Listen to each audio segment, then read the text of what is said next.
Hello बच्चों, welcome to my YouTube channel. कैसे हैं आप लोग? आई होप अच्छे हो और पढ़ाई भी अच्छी चल रही हो।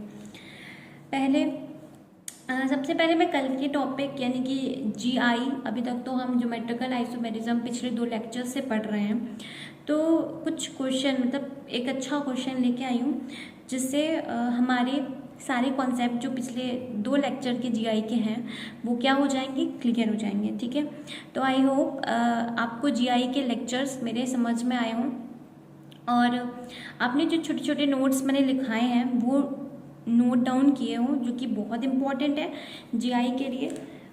ठीक है, जीआई मतलब ज्योमेट्रिकल आइसोमेरिज्म, बार बार मैं जीआई कह रही हूँ तो आप लोग समझ रहे हैं जीआई का मतलब ज्योमेट्रिकल आइसोमेरिज्म। बार बार मैं ज्योमेट्रिकल आइसोमेरिज्म नहीं कहूँगी, जीआई कह दूँगी। तो इसलिए एक क्वेश्चन करते हैं और पिछले 2 लेक्चर के जितने भी कॉन्सेप्ट जो मैंने दिए हैं उसे इस क्वेश्चन के थ्रू क्लियर करते हैं। ठीक है, which of the following does not exhibit GI. तो सबसे पहला, क्या इस कंपाउंड में जीआई पॉसिबल है? क्योंकि ये पूछ रहा है, हमें वो बताना है, ऑड वन निकालना है हमें कि इसमें से कौन बताओ जो कि जीआई शो नहीं करेगा। हमें क्या बताना है जो जीआई शो नहीं करेगा। तो पहले हम निकाल लेंगे कौन जीआई शो करेगा, इससे मुझे पता चल जाएगा कौन जीआई शो करेगा। उससे मेरा एक क्या हो जाएगा, ऑड वन, 1 या 2 जो भी मेरा आएगा उससे। तो सबसे पहले हम पहले एग्जाम्पल को देखते हैं यहाँ पे। तो पहला एग्जाम्पल जो है ये है बेटा। ठीक है, पहले आप लोग पॉज कीजिए और एक बार ट्राई कर लीजिए क्वेश्चन, बहुत अच्छा क्वेश्चन है। ठीक है, पिछले दोनों वीडियोस के यानी कि 2 लेक्चर जो दिए हैं जीआई के वो इससे रिवाइज अच्छे से हो जाएंगे। ठीक है, क्योंकि बेटा इसमें देखो हर N double bond N, C double bond C और C double bond C, cycloalkanes ये भी आ गया, तो इसलिए सारा मिक्स है। ठीक है, तो पॉज किया, ट्राई किया, आई होप आपने पॉज किया और ट्राई किया, और ट्राई करना ज़रूरी। ठीक है, जैसे ये कार्बन, ये किसका एग्जाम्पल है, पहले लिख देती हूँ। ये साइक्लोएल्केन जो मैंने कल पढ़ाया था, साइक्लोएल्केन्स में जीआई कब शो करेगा कब नहीं शो करेगा मैंने लिखाया था। ठीक है, इन केस ऑफ मोनो सब्स्टिट्यूशन वो नहीं शो करेगा। ठीक है, इन केस ऑफ मोनो सब्स्टिट्यूशन मतलब कोई एक हाइड्रोजन हटा के मैं एक कोई सपोज एक ग्रुप रख दूं तो बेटा उस केस में वो जीआई शो नहीं करेगा। In case of di substitution at 1 place, चाहे मैं सेम ग्रुप की डाई सब्स्टिट्यूशन करूं, मतलब फॉर एग्जाम्पल मेरे पास ए है और ए ग्रुप को मैंने 2 हाइड्रोजन से एक ही कार्बन पे सब्स्टिट्यूट किया हो, ठीक है, तो उस केस में भी जीआई शो नहीं करेगा। और अगर मैंने 2 ग्रुप लिए हैं, that is A and B, 2 different group लिए हों और मैं उसे एक ही सेम कार्बन पे ही क्या कहूँ सब्स्टिट्यूट कर दूं, तो मेरे 2 डिफरेंट ग्रुप एक ही कार्बन पे होंगे, लेकिन बेटा उस केस में भी वो जीआई नहीं शो करेगा। अब ये वाला जो केस है यहाँ पे फर्स्ट नंबर कार्बन लिख देती हूँ, ये सेकेंड नंबर कार्बन है, तो बेटा ये 2 डिफरेंट कार्बन पे सब्स्टिट्यूशन हुआ है, 2 ग्रुप आए हैं, तो इसे क्या बोल दिया जाएगा, di substitution at 2 different carbons, क्योंकि एक पहले कार्बन पे सब्स्टिट्यूट हुआ है, एक हाइड्रोजन उड़ गया यहाँ से, मतलब एक हाइड्रोजन को हटा दिया, सब्स्टिट्यूट मतलब एक हाइड्रोजन को रिप्लेस किसने किया, Br ने। यहाँ पे एक हाइड्रोजन को किसने रिप्लेस किया, Br ने। तो इस केस में जीआई पॉसिबल है। मैंने कल कहा था, चीख के कहा था कि इसमें जीआई होगा। ठीक है, तो बेटा ये तो निकल गया क्योंकि इसमें जीआई पॉसिबल है, हमें तो निकालना है जिसमें जीआई पॉसिबल ना हो।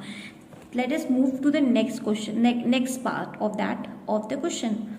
ठीक है, ये मेरे पास कार्बन ही है। अब फॉर एल्कीन के बारे में याद कीजिए बेटा। एल्कीन जब मैंने आपको पढ़ाया था, सी डबल बॉन्ड सी के अराउंड रिस्ट्रिक्टेड रोटेशन पढ़ाया था, तो मैंने कहा था 2 कार्बन, जो ये कार्बन है, 2 कार्बन किससे जुड़े हुए हैं, डबल बॉन्ड, यानी कि क्या है, एल्कीन है, तो एक कार्बन पे 2 डिफरेंट ग्रुप होने चाहिए। बेटा यहाँ पे सेम ग्रुप है, तो ये नहीं होगा। लेकिन फिर मैंने कहा था कि हम दोनों कार्बन का चेक करेंगे, तो यहाँ भी चेक कर लेते हैं। तो अगर यहाँ चेक करेंगे तो बेटा यहाँ पे आप जब ऐसे जा रहे हो ना, तो आपको क्या मिल रहा है, आपको सेम ग्रुप मिल रहे हैं, CH2 CH2 CH2 CH2। बेटा यहाँ जाओगे CH2 CH2, सेम ग्रुप मिल रहा है बेटा, ठीक है। जब आप ये रिंग को काटो, मतलब यहाँ पे अपना हाथ रखो और यहाँ देखो तो 2 कार्बन आपको मिल रहा है, ठीक है। यहाँ पे हाथ रखो तो आपको 2 कार्बन मिल रहा है, मतलब ये क्या है बेटा, सैचुरेटेड है। मतलब सॉरी बेटा, सैचुरेटेड नहीं, मतलब ये क्या है, क्या बोलते हैं इसको, सिमेट्रिकल है बेटा, सिमेट्रिकल। ऐसे काटो आपको दो सेम ही चीज़ दिखेगी, ठीक है। या काटो, या तो मैं ऐसे कह दूं C डबल बॉन्ड C, ये H है और यहाँ पे CH2 CH2 CH3 CH2 CH3। तो बेटा देखो ये दोनों सेम ग्रुप हुए, है ना बेटा। तो इस केस में ये क्या करेगा, ठीक है। तो इस केस में ये क्या करेगा बेटा, हाँ, इस केस में ये क्या करेगा बेटा, इस केस में जो ये भी हाइड्रोजन, ये भी हाइड्रोजन, ये भी सेम ग्रुप, ये भी सेम ग्रुप, मतलब ये इसमें GI पॉसिबल है कि नहीं है, जल्दी बताओ। पॉसिबल नहीं है, पॉसिबल नहीं है। मतलब एक ये ऑप्शन तो मुझे मिल गया कि इसमें GI पॉसिबल नहीं है, तो अगर ये मतलब ये B वाला ऑप्शन करेक्ट है, ठीक है। लेकिन let us check all the 2 more, मतलब C और D भी हम चेक कर लेते हैं। तो अगर मैं ये रखूं, ये ऐसे, ये डबल बॉन्ड CH मिथाइल। अब जब ये कार्बन को देखो, है ना, तो जब ये कार्बन को देख रहे हो तो हाँ देखो बेटा, ये जो कार्बन है, हाँ ये जो कार्बन है, तो ये तो बेटा ये तो देखते ही कह देंगे कि नहीं, क्योंकि सेम ग्रुप है, एल्कीन है, तो इसमें तो पॉसिबल नहीं है। बट इस कार्बन को जब देखेंगे तो ये ग्रुप और ये ग्रुप, क्योंकि ये 1 2, अब इधर से जाएंगे तो 1 2 3 4, है ना। मतलब ये अगर मैं ये मिथाइल नहीं लगाती तो बिल्कुल सेम क्वेश्चन हो जाता, लेकिन एक मिथाइल आने से इसमें क्या आ गई, ये कार्बन जो है वो GI में इन्वॉल्व हो गया, ठीक है, वो GI में इन्वॉल्व हो गया। ओके, तो इसमें क्या पॉसिबल है, इसमें GI पॉसिबल है, इसमें GI पॉसिबल है, इसमें GI पॉसिबल है। क्यों, क्योंकि इस वाले में अगर मैं इस कार्बन के थ्रू जा रही हूँ तो ये पहले पे आ रहा है, लेकिन जब मैं यहाँ से जा रही हूँ, ये वाला रास्ता ले रही हूँ, 1 डैश 2 डैश 3 डैश, तो ये 4 डैश पे आ रहा है, मतलब ये जो ब्रांच है ME की। तो ये 2 डिफरेंट बात हो गई। या तो मैं बेटा जब इसको ऐसे करके काटूंगी तो मुझे 2 डिफरेंट चीज़ मिलेगी, क्योंकि ये कार्बन के साथ एक मिथाइल भी है, मतलब 1 2 3 कार्बन है। यहाँ पे देखो बेटा सिर्फ 2 ही कार्बन है, ठीक है। तो अनसिमेट्रिकल 2 डिफरेंट ग्रुप प्रेजेंट है, तो इनमें GI पॉसिबल है। तो फिर ये क्या होगा, GI पॉसिबल है, GI पॉसिबल है। नेक्स्ट इसमें देखो ये लोन पेयर है बेटा, N डबल बॉन्ड N और लोन पेयर मैंने क्या बनाया, सेम उस पर बना दिया। मतलब ये क्वेश्चन में ऐसे कह रहा है कि ये N डबल बॉन्ड N है, ठीक है, N डबल बॉन्ड N है, और यहाँ पे आपके पास ये रिंग है, ठीक है। एलाबरेट करके थोड़ा बना दे रही हूँ, ये रिंग है, ठीक है ना। तो ऐसे है, तो बेटा जब लोन पेयर सेम डायरेक्शन में प्रेजेंट होता है तो उसे क्या बोलते हैं, सिन, और जब ऑपोजिट में प्रेजेंट होता है तो उसे क्या बोलते थे, एंटी, ठीक है। तो यहाँ पे देखो 2 डिफरेंट ग्रुप प्रेजेंट हैं। एक ये है, मतलब एक N जो है एक लोन पेयर और एक रिंग से जुड़ा हुआ है, ये वाला N एक लोन पेयर एक रिंग से जुड़ा हुआ है। हाँ ये सही है। आप लोग पूछोगे कि ये मतलब जब आप देखोगे तो ये लोन पेयर रिंग है, ये भी लोन पेयर रिंग है, तो ऐसे दिखता है सेम। लेकिन बेटा ये ऐसे याद रखो कि एक ही नाइट्रोजन में at a 1 nitrogen there should be 2 different group attach. 1 nitrogen पे 2 डिफरेंट ग्रुप अटैच होने चाहिए for the exhibition of GI, है ना। तो एक कार्बन एक नाइट्रोजन, बार बार मैं इस पे फोकस कर रही हूँ क्योंकि जब मैंने एल्कीन आपको बताया था C double bond N CH3 CH ये H, तो इसे हमने सिस बोला था, आपको याद होगा, इसे हमने क्या बोला था, सिस सिस बोला था, ठीक है। जबकि ये H और CH3, ये H और CH3, तो पहले क्वेश्चन यही आ जाएगा कि इसमें ये दिखने में तो सेम ही ग्रुप लग रहा है, तो बेटा नहीं, मैंने बार बार कहा है कि एक कार्बन को फोकस करो, इसको 1 मानो, और इस 1 कार्बन पे 2 डिफरेंट ग्रुप अटैच होने चाहिए।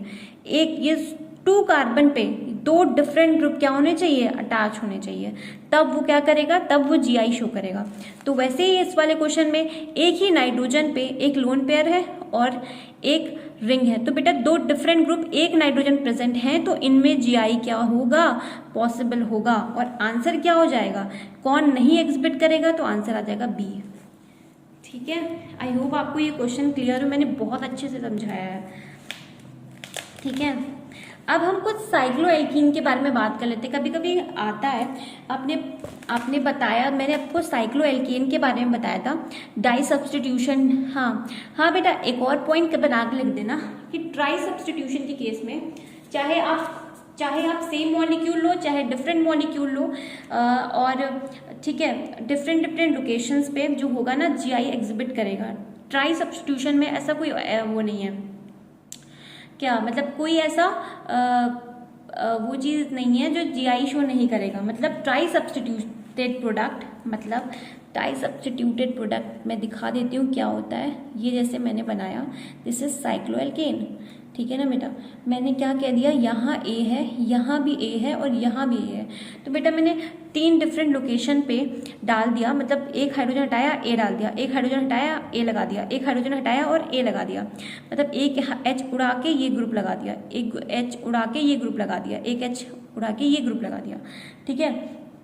तो इस केस में बेटा ऐसा कोई भी एक्सेप्शन नहीं है। इस केस में चाहे आप सेम ग्रुप लगा लो, चाहे आप एक को बदल लो, ठीक है, चाहे आप 2 को बदल लो, ठीक है, एक चाहे आप 2 सेम रहे, एक बदल लो, चाहे आप ऑल द 3 बदल लो, ठीक है, सब सारे केस में बेटा GI पॉसिबल है, ऑल द केस में GI पॉसिबल है, ठीक है।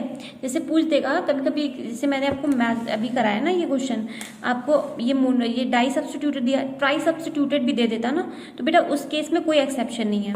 चाहे मैं इसे चाहे ये तीनों ग्रुप को मैं क्या मान लूँ, चाहे मैं तीनों ग्रुप को मान लूँ, सेम मान लूँ, चाहे मैं 2 ग्रुप को सेम मान के एक को अलग कर दूं, चाहे मैं तीनों ग्रुप को अलग कर दूं, सारे केस में GI पॉसिबल है, ठीक है। इसलिए मैंने ट्राई सब्सटीट्यूशन का अलग से नहीं लिखा है, मैं वो लिखवा रही हूँ जो इम्पोर्टेंट है। जैसे डाई सब्सटीट्यूशन इम्पोर्टेंट है, क्योंकि बेटा अगर मैं यहीं पे BR लगा देती तो बताइए पॉसिबल होता, नहीं होता, और यहाँ पे लगा दी तो पॉसिबल है, मतलब 2 डिफरेंट लोकेशन पे लगाया तो पॉसिबल है। लेकिन एक ही मैंने हटा, एक और हाइड्रोजन है ना बेटा, CH2 है, तो CH2, तो मैंने एक H हटाया, CH BR लगा दिया, है ना, CH, एक H तो प्रेजेंट है ना बेटा यहाँ पे, क्योंकि कोई डबल बॉन्ड नहीं है, तो एक H यहाँ प्रेजेंट है, मैंने एक H हटा के यहाँ पे फिर से क्या लगा दिया, BR, मतलब एक ही कार्बन पे मैं 2 BR लगा दूं, तो बेटा उस केस में मैंने डिस्कस किया था कि उस केस में GI पॉसिबल नहीं है, तो बेटा इसलिए ये वाला देखो दे दिया गया, क्योंकि यहाँ पे आपको वेरिएशंस दिखाया जाएगा, लेकिन इसमें आपको कोई वेरिएशन नहीं है बेटा, इस केस में GI पॉसिबल है। तो अगर किसी में डाउट हो कि आपने ट्राई सब्सटीट्यूशन वाला क्यों नहीं बताया, तो बेटा क्योंकि उसका कोई एक्सेप्शन नहीं है, इसलिए उसमें तो GI पॉसिबल होगा ही होगा, ठीक है। आप लोग लिख लो अगर आपको लिखना हो तो, मतलब इससे ज़्यादा क्वेश्चन आएगा नहीं, डाई सब्सटीट्यूशन से ही क्वेश्चन आएगा, क्योंकि उस पर एक्सेप्शंस भी है ना बेटा। अगर मैंने इस पर अभी मैंने आपको बताया अगर यहाँ BR डाल दूँ तो नहीं होगा, तो बेटा जिसमें वैरायटी होगी वही क्वेश्चन आएगा, है ना। ओके, तो अब हम पढ़ते हैं कि अगर रिंग में मेरे पास डबल बॉन्ड आ जाए तो हम कैसे करेंगे। अगर रिंग में मेरे पास डबल बॉन्ड आ जाए तो हम कैसे करेंगे। साइक्लो एल्कीन, अभी तक हमने साइक्लो एल्केन पढ़ा था पिछले वीडियो में, आज हम पढ़ेंगे साइक्लो एल्कीन्स, ठीक है, साइक्लो एल्कीन्स। तो साइक्लो एल्कीन्स क्या होते हैं, फॉर एग्जाम्पल बेटा ये क्या है, इसे क्या बोलोगे, तो इसे बोलेंगे साइक्लो प्रोपीन, और मैं कह दूं बेटा, कह तो आप सही रहे हो, लेकिन अगर मैं इसी में एक रिंग लगा दूं तो आप इसे क्या बोलोगे, साइक्लो प्रोपीन। तो बेटा ये साइकिल है, साइक्लिकल प्रोडक्ट है, साइक्लिकल प्रोडक्ट है ना, इसलिए वर्ड साइक्लो आया। एल्कीन है क्योंकि डबल बॉन्ड रिंग के अंदर, तो क्या है बेटा, एल्कीन है, इसलिए हमने क्या यूज किया, प्रोपीन। क्या हम प्रोपीन वन इन भी यूज कर सकते हैं, तो ऑब्वियसली आप कर सकते हो बेटा, लेकिन ज़रूरी नहीं है जो मैंने कहा कि वन इन यूज करो या फिर जो फर्स्ट पोजीशन पे होता है, तो कभी कभी हम उसे क्या कर देते हैं, जो वन पोजीशन पे होता है, तो अगर वो मेन चेन में है, फॉर एग्जाम्पल जैसे प्रोपेनोइक एसिड है, तो कभी कभी हम वन प्रोपेनोइक एसिड ना बोल के उसे प्रोपेनोइक एसिड ही कहते हैं। तो बेटा अगर वन पोजीशन पे कोई फंक्शनल ग्रुप है, कोई डबल बॉन्डेड है, तो हम वहाँ पे वन इन यूज़ करते हैं अप्रोप्रिएटली, लेकिन कभी कभी हम उसमें सिर्फ और सिर्फ इन यूज़ कर लेते हैं, मतलब एल्कीन यूज़ कर लेंगे, प्रोपीन यूज़ कर लेंगे। जैसे यहाँ पे हम प्रोप वन इन भी यूज़ कर सकते थे और साइक्लोप्रोपीन भी यूज़ कर सकते थे, ये मैंने IUPAC में डिस्कस किया था। तो यहाँ पे बेटा जब भी ऐसे कंपाउंड्स होंगे, तो इस केस में अगर रिंग में, जब मैंने ये आपको बताया था, तो इस केस में मैंने डिस्कस कर लिया था कि कब GI होगा कब नहीं होगा, लेकिन मैंने ये नहीं बताया था अगर रिंग में डबल बॉन्ड प्रेजेंट है तो GI कब एग्जिबिट करेगा, ये नहीं बताया था। तो बेटा एक नोट डाल के लिख लो, बेटा, एक इम्पोर्टेंट नोट डाल के लिख लो, क्या कि सिस कि यहाँ पे हम सिस ज़्यादा स्टेबल होता है ट्रांस से। अब सिस ट्रांस क्यों पढ़ रहे हैं, क्योंकि यहाँ पे C डबल बॉन्ड C की बात हो रही है बेटा, ये कार्बन एक सिंगल और डबल बॉन्डेड से कनेक्टेड है। तो बेटा ये कैसा हुआ, डबल बॉन्डेड कार्बन हुआ, और कार्बन डबल बॉन्ड में हम क्या पढ़ते हैं, सिस ट्रांस ही तो पढ़ते हैं। तो बेटा सिस और ट्रांस, सिस कब स्टेबल होगा, ट्रांस से, ठीक है। ये हम किसके बारे में बात कर रहे हैं, हम स्टेबिलिटी के बारे में बात कर रहे हैं बेटा, स्टेबिलिटी पे एक क्वेश्चन आएगा। तो बेटा सिस स्टेबल कब होगा, ट्रांस से, व्हेन कब होगा ऐसा, तो when the ring is 8, 9, 10 membered, ठीक है। तो सिस बेटा ट्रांस स्टेबल कब होगा, जब रिंग 8, 9, 10 मेंबर रिंग होगी, ठीक है। सेकेंड पॉइंट ट्रांस स्टेबल होता है सिस से, ये फिर हम किसके बारे में बात कर रहे हैं, स्टेबिलिटी की। कब होगा बेटा, when the ring starts from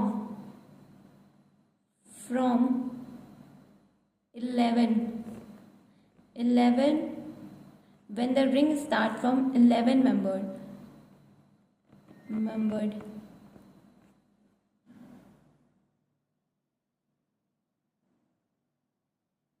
तो सिस क्या होगा, ट्रांस स्टेबल होगा,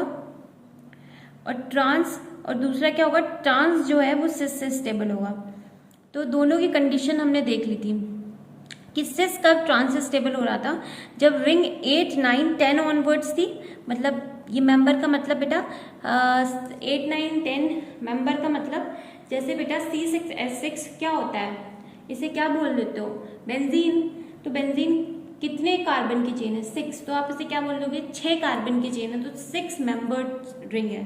तो वैसे ही बेटा 8 मेंबर की रिंग का मतलब 8 कार्बन की चेन होगी, 9 कार्बन की चेन होगी और 10 कार्बन की चेन होगी। तो तब तक कौन स्टेबल है, सिस। पर जैसे ही हम 11 गए तो कौन स्टेबल हो जाएगा, मतलब 11 मेंबर के रिंग के बाद जितने भी चलते जाएंगे तो कौन स्टेबल हो जाएगा, ट्रांस स्टेबल हो जाएगा। कौन स्टेबल हो जाएगा, ट्रांस स्टेबल होगा, ठीक है।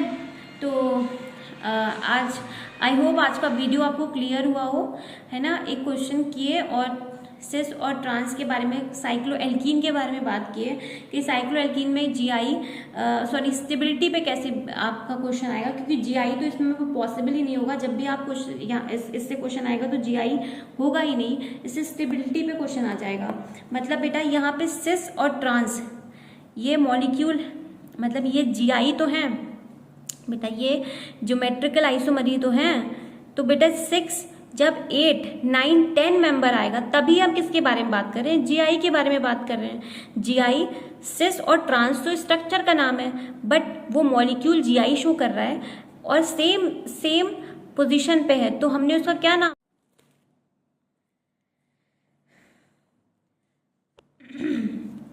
हाँ, तो जैसे सिस और ट्रांस ये बेटा दो, ये जीआई शो कर रहा है, मतलब किसी मॉलिक्यूल में मैंने दो मतलब मैंने किसी मॉलिक्यूल में मैंने क्या किया, मैंने देखा तो वो जीआई शो कर रहा है, बट वो पर्टिकुलर स्ट्रक्चर का नाम क्या है, सिस। वो कब कहा, जब सेम ग्रुप सेम साइड पे हो तो उसे सिस बोलेंगे, ट्रांस बोलेंगे। But these both are what, these both shows GI बेटा, ये GI तो शो कर रहा है ना, बस इसका नाम मैंने चेंज कर दिया है, ठीक है। तो बेटा जब हम 8, 9, 10 के बारे में बात करेंगे तब किसके बारे में बात करेंगे, GI के बारे में बात करेंगे, ज्योमेट्रिकल आइसोमेरिज्म के बारे में बात करेंगे। कब, जब मेरी रिंग किसकी हो जाए, 8 मेंबर की एल्कीन रिंग हो, 9 मेंबर की एल्कीन रिंग हो और 10 मेंबर की एल्कीन रिंग हो। और जब वो रिंग 11th ऑनवर्ड्स हो जाए तो वो ट्रांस स्टेबल हो जाता है सिस से। स्टेबिलिटी पे सवाल आएगा। और जीआई कब आप देखोगे, जब 8, 9, 10 हो तब देखोगे, ठीक है। तो आपको दो स्ट्रक्चर देगा, ठीक है, एक होगा सिस और दूसरा होगा ट्रांस, ठीक है। तो उसमें से आपको स्टेबिलिटी पे सवाल पूछेगा, ठीक है। तो आई होप आप आज का लेक्चर आपको क्लियर हो। और ऐसे ही बेटा छोटे छोटे जो पॉइंट्स हैं, जो नोट्स हैं, उसे अलग से हाईलाइट करके आप लोग रखा करो और उसे रिवाइज डेली बेसिस पे किया करो। और हाँ, question practice is must, question practice ज़रूर किया करो। और ऑर्गेनिक आ जाएगी। ऑर्गेनिक बेटा कुछ नहीं, क्वेश्चन प्रैक्टिस है और जो छोटे छोटे नोट्स के पॉइंट में मैं लिखा रही हूँ उसको आप लोग लिख के डेली बेसिस पे रिवाइज करो। ऑर्गेनिक बहुत ही अच्छे से आ जाएगी, ठीक है। तब तक के लिए चलिए हम आगे कुछ और बात करेंगे। अभी तक हमने कैलकुलेशन के बारे में बात नहीं की है, तो हम कैलकुलेशन पे बात करेंगे। अभी तक हम उसके बारे में बात नहीं किए थे। आई थिंक सिस और ट्रांस के बारे में मैंने आपको थोड़ा बहुत पढ़ाया था, लेकिन अबाउट द स्टेबिलिटी हमने स्टेबिलिटी नहीं देखी थी। हमने किसके डाइपोल मूवमेंट किसका ज़्यादा होता है, बॉइलिंग पॉइंट किसका ज़्यादा, उस पर हमने बात नहीं की थी। तो आगे चल के इस पर भी चर्चा करेंगे, ठीक है। तब तक के लिए आई होप आपको मेरा वीडियो क्लियर हो। तो प्लीज़ लाइक कीजिए, सब्सक्राइब कीजिए और ऐसे ही पढ़ते रहिए। मेरे लेक्चर्स तो आते रहेंगे, ठीक है। चलिए पढ़ते रहिए।